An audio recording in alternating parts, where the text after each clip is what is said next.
Tu crois connaître les paraboles de Jésus? Et si je te disais que derrière ces histoires simples se cachent des avertissements célestes, si puissants, que peu osent les affronter en face? Ce n'étaient pas de jolies leçons pour enfants, mais des messages codés, remplis de révélations occultes, de mystères du royaume et d'alertes prophétiques sur le juiceau final. Chaque mot de Christ était un cri pour réveiller les âmes endormies, pour séparer les vrais croyants de ceux qui ne font que jouer avec la lumière de l'Évangile. Certaines de ces paraboles révèlent la salvation éternelle, d'autres annoncent une condamnation implacable. Elles ne sont pas juste symboliques, elles parlent de toi. Oui, toi, ton cœur, ta foi, tes choix. Parce que, derrière ces images, Jésus te parle directement. Il te montre comment échapper à l'escuridance spirituelle et comment éviter d'être l'un de ceux à qui il dira « Je ne vous connais pas ». Reste bien jusqu'à la fin de cette vidéo, car je vais te guider à travers ces paraboles une par une, et je te promets que ce que tu vas entendre pourrait changer ta manière de voir Dieu et ton propre destin éternel. Beaucoup regardent nos vidéos, mais oublient de s'abonner. Si tu es ici, c'est que tu cherches des vérités cachées et des enseignements profonds de Christ. Alors, abonne-toi maintenant à Lumière dans l'ombre et active les notifications pour ne rien manquer. Crois-moi, tu ne veux pas passer à côté de ce que le ciel veut encore te révéler. Il y a des vérités si puissantes, si remuantes, qu'elles ne peuvent être livrées à tout le monde sans discernement. Jésus, le maître des âmes, en était bien conscient. C'est pourquoi il utilisait un langage symbolique, voilé, presque mystérieux, les paraboles de Jésus. Ces récits simples en apparence cachent en réalité des secrets spirituels profonds. Quand les disciples lui demandèrent pourquoi il s'exprimait ainsi, il répondit « Parce qu'il vous a été donné de connaître les mystères du royaume des cieux, mais à eux, cela n'a pas été donné. » Matthieu 13. Ainsi, dès le départ, nous sommes confrontés à une vérité bouleversante. Dieu ne révèle pas ses mystères à tout le monde. Seules les âmes choisies, celles dont le cœur est disposé à recevoir la lumière de l'Évangile, peuvent saisir ces révélations occultes. Mais alors, pourquoi voiler la vérité à certains? Pourquoi ne pas la proclamer haut et fort, pour que tous l'entendent clairement? La réponse réside dans la justice divine. Jésus disait que ceux qui entendent sans comprendre, voient sans percevoir, le font par dureté de cœur. Ces paraboles deviennent alors un filtre spirituel. Elles séparent ceux qui désirent sincèrement la sagesse divine de ceux qui se complaisent dans l'obscurité. C'est une forme de juiceau final en miniature, un jugement caché dans les mots mêmes du Messie. Ceux qui refusent de chercher restent dans l'escuridance spirituelle, tandis que ceux qui cherchent découvrent des trésors inestimables. Voilà comment les paraboles révèlent autant qu'elles dissimulent. Il est crucial ici de comprendre que ce voilement n'est pas une punition arbitraire, c'est un acte d'amour et de préservation. Imaginez un trésor sans protection, livré à tous les passants, sans valeur ni sacralité. Les enseignements profonds de Christ ne peuvent être banalisés. Ils sont là pour éveiller l'âme, provoquer un véritable réveil spirituel. Mais ce réveil ne peut avoir lieu que lorsque le cœur est prêt à abandonner les illusions du monde. Il ne s'agit pas d'intelligence ou de culture, mais d'un discernement spirituel, d'une humilité profonde face à la vérité voilée. Et toi, qui lis ceci, te sens-tu parfois frustré de ne pas comprendre certains textes bibliques? Ce n'est pas un signe d'échec, mais un appel à plonger plus profondément.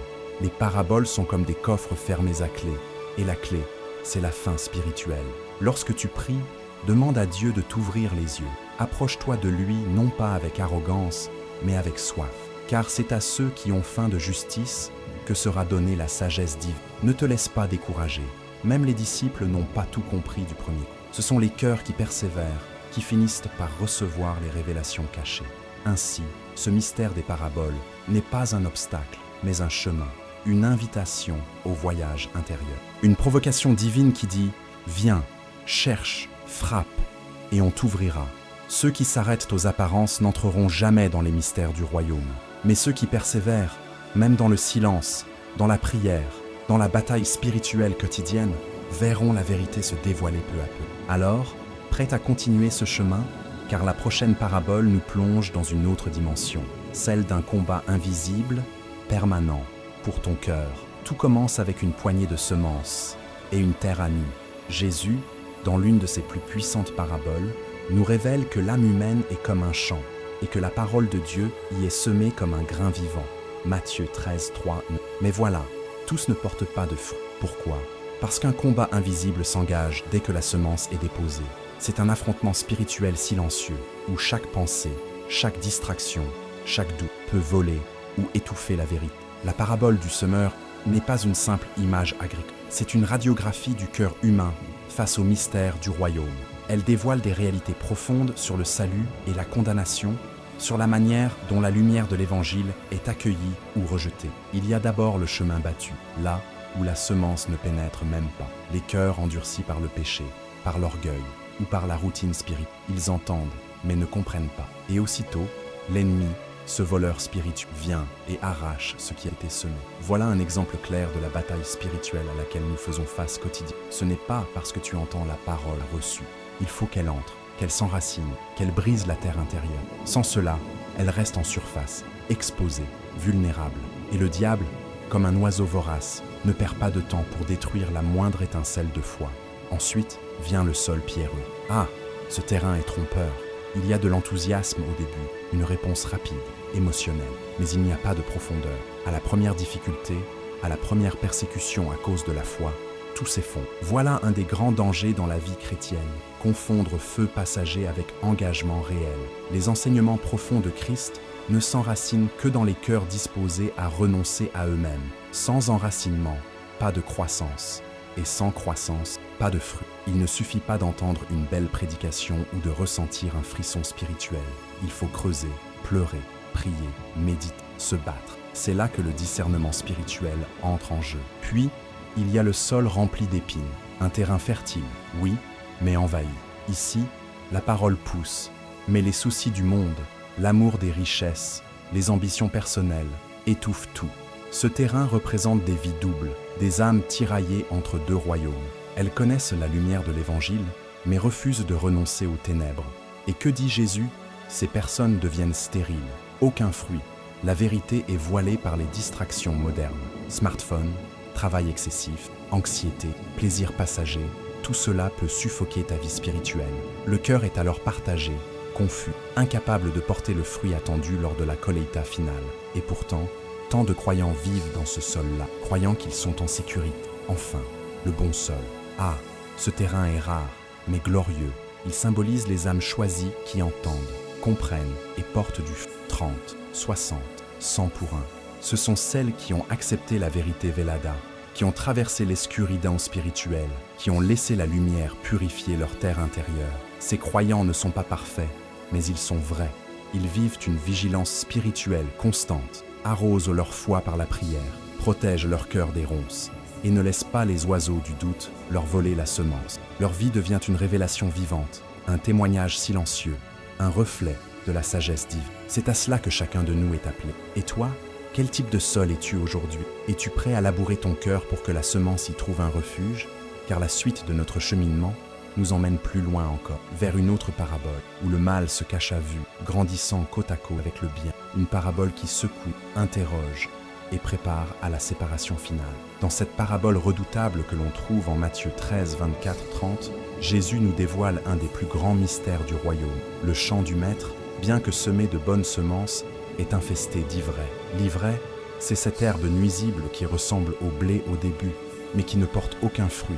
C'est une image saisissante de l'infiltration du mal au sein même du peuple de Dieu. On pourrait croire que dans le champ de Dieu, tout est pur, clair, limpide. Et pourtant, le Seigneur lui-même affirme qu'un ennemi est venu de nuit pour semer la mauvaise graine. Voilà le début d'un grand combat, une bataille spirituelle silencieuse, où le mal grandit juste à côté du bien, parfois dans la même assemblée, parfois dans la même famille, parfois dans le même cœur. Ce qui est troublant dans cette parabole, c'est l'ordre donné par le Maître. Ne déracinez pas l'ivraie tout de suite. Pourquoi? Parce que dans la précipitation, on risquerait d'arracher aussi le bon blé. Voilà une justice divine qui dépasse notre compréhension humaine. Dieu supporte l'ivraie, il tolère les imposteurs, il laisse les ténèbres cohabiter temporairement avec la lumière. C'est une forme de révélation occulte sur le plan divin. Il y aura un temps de séparation, oui, le juizo final, mais il viendra au moment fixé par Dieu, lors de la colheita finale. Jusque-là, notre rôle n'est pas de juger hâtivement, mais de veiller à ce que nous soyons, nous-mêmes, du bon blé. Et cela, seul le discernement spirituel peut le révéler. L'ivraie ne porte pas de fruits, elle épuise la terre, elle étouffe le blé véritable. C'est l'image des faux croyants, des doctrines déformées, des motivations corrompues. Ce sont ceux qui connaissent la langage symbolique de la foi, qui parlent de Dieu, mais ne vivent pas selon les enseignements profonds de Christ. Leur présence est parfois tolérée, mais leur influence est toxique. Voilà pourquoi Jésus nous invite à la vigilance spirituelle.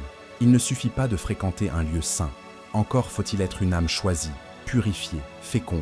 C'est là que commence le véritable despertar d'Alma, quand l'on cesse de se comparer aux autres pour se laisser examiner par le Saint-Esprit. Ce qui est fascinant dans cette parabole, c'est l'annonce de la fin.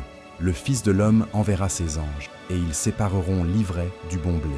Oui, les anges sont impliqués dans ce grand tri céleste. Ce n'est pas une image poétique, c'est une prophétie précise, une vérité voilée sur le rôle spirituel des anges, dans l'exécution de la justice divine. Les âmes fausses, celles qui n'ont jamais porté de fruit, seront liées en bottes et jetées au feu. C'est un avertissement solennel sur la réalité de la condamnation. Et le blé, il sera rassemblé dans les greniers du Père, la véritable salvation. Ce jour-là, rien ne pourra être caché. Les masques tomberont. La lumière de l'Évangile dévoilera tout. Alors, que devons-nous faire? Comment vivre au milieu de l'ivraie sans devenir comme elle? La réponse se trouve dans l'humilité, dans la prière constante, dans l'amour de la vérité, même quand elle dérange. Être bon blé, ce n'est pas être parfait, c'est porter du fruit malgré les vents contraires, malgré les mauvaises compagnies, malgré les ténèbres environnantes.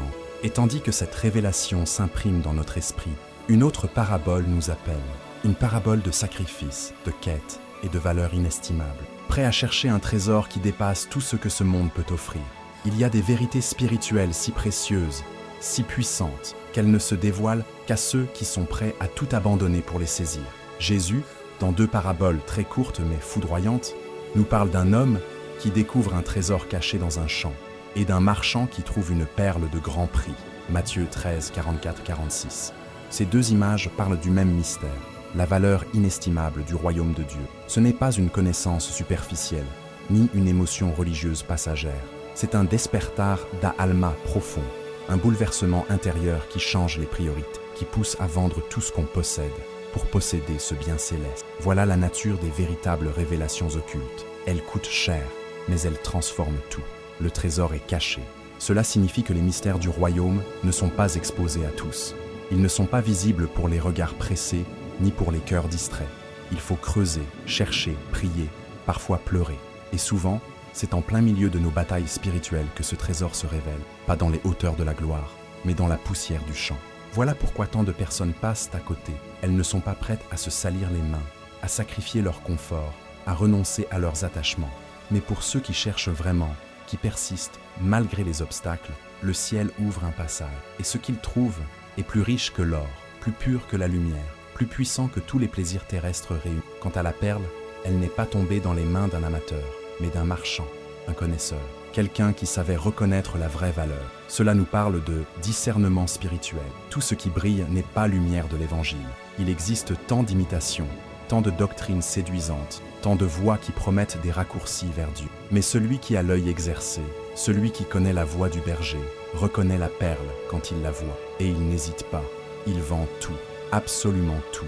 Parce que rien dans ce monde ne peut égaler cette sagesse divine, cette paix que rien n'achète, cette vérité vélada qui éclaire les ténèbres intérieures. Et toi, qu'es-tu prêt à abandonner pour posséder le royaume? As-tu des choses que tu refuses encore de lâcher? Une habitude secrète, une relation toxique, une ambition orgueilleuse? Le royaume n'est pas pour les tièdes, il est pour ceux qui ont compris que la vie éternelle vaut plus que la vie elle-même. Ceux qui, comme Paul, considèrent tout comme de la perte, à cause de l'excellence de la connaissance de Christ. Philippiens 3:8. Ce choix, bien que douloureux au début, devient une source de joie éternelle. Le marchand ne part pas triste. L'homme au trésor n'est pas désolé d'avoir tout vendu. Ils sont heureux, comblés, illuminés. Voilà l'authentique salvation. Mais attention, la recherche du trésor exige vigilance spirituelle. Il y a des faux trésors, des perles de pacotille, des séductions qui promettent beaucoup, mais ne donnent rien. D'où la nécessité de rester ancré dans les enseignements profonds de Christ, de marcher dans la lumière, de refuser les compromis. Et pendant que tu médites cela, écoute bien, la nuit tombe et une autre parabole s'annonce. 10 vierges, une lampe, de l'huile et une porte qui se ferme. Sauras-tu être prêt quand l'époux viendra? Il y a une heure fatidique, une frontière invisible entre le temps de la préparation et celui du jugement. Jésus nous en parle dans une parabole qui, sous son apparence douce, cache une tension dramatique, celle des 10 vierges. Matthieu 25, 1, 13. Elles attendent toutes l'époux, toutes sont vierges, toutes ont des lampes, mais une différence cruciale les sépare, la vigilance spirituelle. 5 sont sages, 5 sont insensés. Cette histoire ne parle pas d'athées ou de païens, non. Elle s'adresse à ceux qui se disent croyants, à ceux qui connaissent la lumière de l'Évangile, mais qui n'ont pas d'huile, cette onction intérieure, ce feu discret mais constant, qui maintient la lampe allumée pendant la longue nuit. Ce que cette parabole révèle, c'est que le sommeil spirituel peut frapper même les plus zélés, toutes, sans exception, s'endormir. Ce n'est pas le sommeil qui est condamné ici, c'est le manque de préparation. Trop souvent, les croyants pensent avoir du temps. Ils repoussent l'intimité avec Dieu, négligeant les enseignements profonds de Christ, remettent à demain la prière, le jeûne, l'examen du cœur. Mais le cri retentit soudainement. Voici l'époux. Et là, il est trop tard pour chercher de l'huile. Voilà le choc, voilà l'alerte prophétique que cette parabole cache. Il y aura un moment où la porte sera fermée. Pas parce que Dieu est cruel, mais parce que le temps de la grâce aura expiré. L'huile représente beaucoup plus qu'un simple symbole. Elle incarne le discernement spirituel, l'intimité avec le Saint-Esprit, la vie intérieure nourrie dans le secret. Ce n'est pas quelque chose qu'on peut emprunter ou acheter à la dernière minute. Les vierges folles l'ont appris à leurs dépens. Elles courent, elles supplient, mais les sages refusent de partager. Il n'y en aura pas assez pour nous et pour vous. Ce n'est pas de l'égoïsme, c'est la réalité spirituelle. La foi authentique ne se transmet pas mécaniquement. Elle se cultive, elle se travaille dans les larmes, dans les silences, dans les combats de l'âme. Et ceux qui ont négligé leur cœur se retrouvent dans l'escuridance spirituelle, face à une porte close. Le plus tragique, c'est la réponse de l'époux. « Je ne vous connais pas ». Ces mots, d'une puissance terrifiante, résonnent comme un verdict final. Ce n'est pas une question de lampe ou de nom sur un registre. C'est une question de relation vivante avec Dieu. Ces vierges faisaient partie du groupe. Elles attendaient, elles espéraient, mais elles n'étaient pas connues du ciel. Voilà un avertissement majeur sur la salvation et condamnation. Une foi d'apparence ne suffit. Il faut être reconnu par celui qui revient. Et cela ne s'improvise pas à la dernière. La vérité Vellada, ici, c'est que beaucoup se croient prêts, mais ne le sont pas. Alors, que faire? Veiller, garder sa lampe allumée, remplir son cœur d'huile chaque jour. Et si aujourd'hui tu te sens faible, sec, distrait, ne te condamne pas. Reviens, recommence, repens-toi, c'est encore le jour. La porte est encore ouverte, mais ne t'endors plus, car la nuit avance, et bientôt retentira un autre cri. Cette fois, ce ne sera pas un appel à se lever, mais une révélation du destin éternel. Prépare-toi, car la parabole suivante te montrera ce qu'il advient de ceux qui refusent d'écouter les avertissements. Un riche, un pauvre et un abîme infranchissable. Parmi toutes les paraboles de Jésus, celle du riche et de Lazare, Luc 16, 19, 31, est sans doute la plus troublante, la plus sombre et la plus directe. Ici, il n'est plus question de symboles flous ou de métaphores agricoles. Non, Jésus soulève le voile entre ce monde et l'au-delà. Deux hommes, deux destins. L'un vit dans l'abondance, l'autre dans la misère. L'un festoie chaque jour, l'autre mendie à sa porte. Mais la mort vient, implacable. Et voilà que les rôles s'inversent de manière choquante. Le pauvre Lazare est porté par les anges dans le sein d'Abraham, tandis que le riche se retrouve tourmenté dans le feu. Cette scène révèle une vérité Vellada et effrayante. Le juizo final ne repose pas sur les apparences, mais sur les choix du cœur, visibles ou non. Ce riche n'a pas été condamné pour sa richesse, mais pour son absence de compassion. Il connaissait la souffrance de Lazare, il la voyait, mais il l'ignorait. Voilà un des plus grands dangers pour l'âme, l'indifférence. Dans une société où le confort et l'individualisme dominent, il est facile d'oublier que chaque être humain croisé est une opportunité divine de manifester l'amour de Dieu. La lumière de l'Évangile appelle à la miséricorde active. Et dans cette parabole, l'absence d'action devient une condamnation silencieuse. Le réveil spirituel n'est pas seulement une illumination intérieure, c'est un appel à agir selon les enseignements profonds de Christ. Même dans les petites choses, la séparation entre les deux mondes est ici brutale et irréversible. Un abîme infranchissable empêche tout retour, toute réparation. C'est là que la parabole devient un puissant alerta prophétique. Après la mort, il n'y a plus d'excuses, plus de négociations. Ce que nous faisons maintenant, sur terre, façonne notre éternité. C'est pourquoi Jésus insiste sur l'urgence du moment présent. L'homme riche, tourmenté, supplie pour ses frères restés en vie. Mais la réponse d'Abraham est catégorique. Ils ont Moïse et les prophètes, qu'ils les écoutent. En d'autres termes, la vérité est déjà là, dans les Écritures, dans les appels du Saint-Esprit, dans chaque message prêché. Mais encore, faut-il ouvrir son cœur. Et toi, Entends-tu ces avertissements ou les ignores-tu comme le riche ignorait Lazare? Ce n'est pas parce que la grâce est gratuite qu'elle est sans condition. Il faut une réponse du cœur, une transformation intérieure, une foi vivante et incarnée. Sinon, même les révélations occultes, même les mystères du royaume ne suffiront pas. Ce texte n'est pas là pour effrayer, mais pour réveiller, pour te pousser à examiner ta vie à la lumière de la justice divine. Car il est encore temps. Le feu n'a pas encore fermé son étreinte. La porte du ciel n'a pas encore été scellée. Et pendant que tu médites cette vérité puissante, une autre parabole se lève à l'horizon. Elle nous parle du pardon, ou plutôt de son absence. Car celui qui refuse de pardonner à son frère s'expose à une sentence redoutable.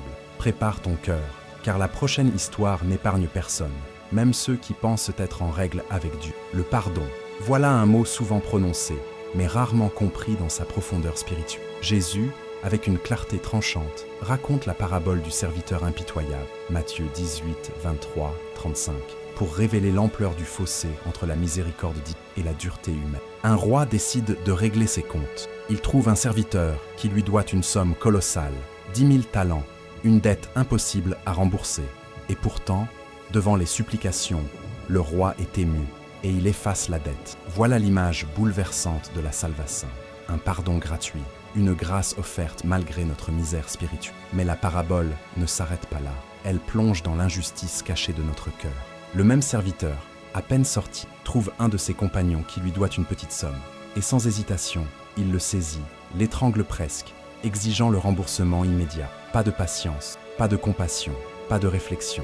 Il jette son compagnon en prison. Ce contraste violent choque. Il révèle une vérité vélada. Beaucoup reçoivent la lumière de l'Évangile, goûtent aux révélations occultes, mais gardent en eux un cœur dur, rancunier. Ce serviteur est le reflet de nombreux croyants qui chantent des louanges le dimanche, mais haïssent leurs frères en secret.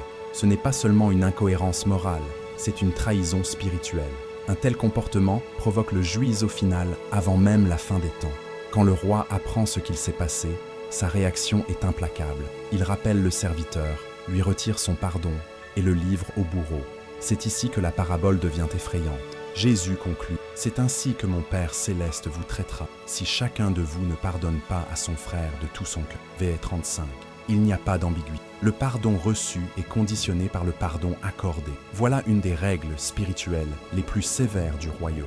La bataille spirituelle, ici, se joue dans le secret du cœur. Pardonner n'est pas une option, c'est une condition de la grâce, une clé du discernement spirituel véritable. Et si tu sens que tu n'arrives pas à pardonner, si la blessure est trop grande, alors retourne à la croix, médite sur ta propre dette effacée, réalise combien de fois Dieu t'a relevé, malgré tes chutes. Le pardon ne nie pas la douleur, mais il libère ton âme de la prison intérieure. Refuser de pardonner, c'est boire du poison en espérant que l'autre en souffre. Ce n'est pas une faiblesse de pardonner, c'est une victoire spirituelle, une preuve de maturité céleste, un fruit de l'esprit. Ceux qui portent cette grâce sont reconnus comme des âmes choisies, transformées par les enseignements profonds. Et si cette vérité te bouscule, attends de voir ce que nous réserve la prochaine parabole, car elle parle du dernier recours, du dernier délai, de la dernière chance, une vigne, un arbre, du temps qui passe, et une sentence redoutable. Seras-tu prêt à affronter ce que Dieu fait quand le fruit ne vient jamais? Dans l'évangile de Luc 13, 6, 9, Jésus raconte une parabole courte, mais glaçante. Un homme vient chercher du fruit sur un figuier planté dans sa vigne. Pendant 3 ans, il ne trouve rien, rien qu'un tronc, des branches et des feuilles. Alors il dit au vigneron, « Coupe-le, pourquoi occupe-t-il la terre inutilement ?» Cette phrase, si simple en surface, cache un des plus terribles mystères du royaume. Il y a un temps pour la grâce, mais aussi un temps pour le jugement, un temps où la patience divine s'épuise. Et cette parabole est un alerta prophético pour tous ceux qui vivent dans la foi d'apparence, sans jamais porter de fruits. Le figuier, dans la symbolique biblique, représente souvent le peuple de Dieu. Il pousse au milieu de la vigne, il reçoit la même eau, la même lumière, les mêmes soins. Pourtant, il reste stérile. Ce n'est pas par ignorance, ni par manque d'opportunité. C'est un choix inconscient de ne pas se laisser transformer. Tant de croyants vivent ainsi. Ils assistent au culte, lisent la Bible, entendent les enseignements profonds de Christ, mais ne changent jamais. Aucune transformation, aucun fruit spirituel, ni amour, ni pardon, ni miséricorde. Juste une forme de piété. Mais la lumière de l'Évangile exige plus. Elle réclame une réponse vivante. Et tôt ou tard, Dieu vient chercher le fruit. Ce qui touche dans cette parabole, c'est l'intervention du vigneron. Il plaide « Laisse-le encore cette année. Je creuserai, je mettrai du fumier. Peut-être portera-t-il du fruit. » Quelle image bouleversante du Christ intercédant pour nous. Malgré notre stérilité spirituelle, malgré notre lenteur à changer, il continue d'espérer.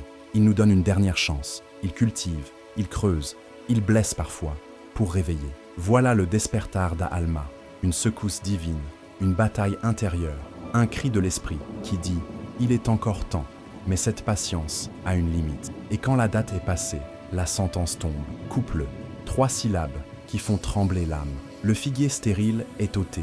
Il n'est pas brûlé comme l'ivraie, ni torturé comme le serviteur impitoyable. Il est simplement retranché, mis de côté. Sa vie devient une note de bas de page dans l'histoire du royaume. Ce n'est pas une condamnation bruyante, mais un effacement silencieux. Et c'est peut-être la plus grande tragédie, car il aurait pu porter du fruit. Il avait tout pour cela, mais il n'a rien donné. Il s'est laissé étouffer par la routine, la peur, le confort. Il a rejeté les révélations occultes, ignoré les mystères du royaume, éteint la voix du discernement spirituel. Et toi, es-tu en train de porter du fruit ou es-tu en train de sécher, lentement, en silence? Ne méprise pas ce dernier appel. Il est encore temps de se repentir, de se réveiller, de prier comme jamais, de chercher la sagesse divine et d'agir, car bientôt, l'homme viendra chercher du fruit, et ce qu'il trouvera déterminera ton éternité. Mais ne t'arrête pas là, car maintenant que tu as traversé ces paraboles, il est temps de comprendre ce que tout cela signifie dans ta propre vie. Et pour cela, il faut revenir au tout début et écouter l'introduction que tu ne peux pas te permettre d'ignorer. Et toi, quelle parabole t'a le plus secoué aujourd'hui? Laquelle as-tu senti pointer vers ta propre vie? Partage ton expérience dans les commentaires. Ce n'est pas anodin, c'est peut-être le début de ton propre réveil spirituel. Ici, chaque témoignage compte. N'oublie pas de t'abonner à Lumière dans l'ombre et d'activer les notifications. Beaucoup passent ici, écoute, mais oublie de rester connecté à cette lumière que Dieu veut semer dans les cœurs. Et si tu veux aller encore plus loin, regarde maintenant la vidéo qui s'affiche à l'écran. Tu vas y découvrir une autre vérité cachée, un message spirituel que très peu comprennent et que beaucoup ignorent jusqu'au dernier jour.